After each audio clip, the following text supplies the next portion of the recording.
Dismayado ang pamilya ng napaslang na si Ruby Rose Barameda sa pagbawi ng state witness sa kanyang sinumpang salaysay na nagdidiin sa pamilya ng mister ng biktima. May ulat on the spot si Mark Salazar. Mark? Rafi, yung mensahe ni Rochelle Barameda sa ika-6 na taong pagunita ng pagkamatay ni Ruby Rose Barameda, ang mensahe niya Montero, yun nga kanilang testigo na bumaligtad at ang sabi niya ay magkano raw ang benta niya sa prinsipyo niya.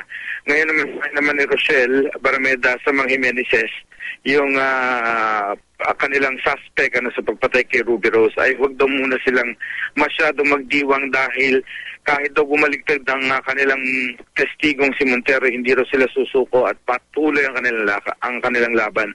Si Rochelle Barameda ay umiiyak kanina sa development na ito sa harap ng kanilang mga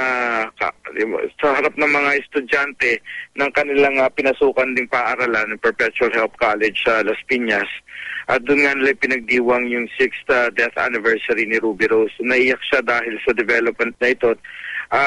Tila nabalampat mas tatagal pang kanilang hinahangad na hustisya para sa kapatid.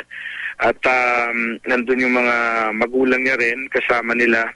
At pagkatapos ng misa ay naglabas ng placards ang mga dismayado ng mga estudyanteng nananawagan ng hustisya para kay Ruby Rose. Nandun din yung VACC at si Dante Jimenez, ang chairman ng VACC, ang halos sumigaw sa galit kay Manuel Montero. Ito nga bumaligtad na testigo at anyay nabayaran daw. Kasalanan din daw ito ng mabagal na pagkilos ng hustisya kasi nagbigay pa raw ng pagkakataon na matempt itong si Montero na bumaligtad at magpabayad kung ito man ay nagpabayad. Si Mrs. Barameda, yung kanilang nanay, ay naniniwala naman daw sa pagdarasal at sila hindi raw nawawala ng pag-asa at hindi raw susuko.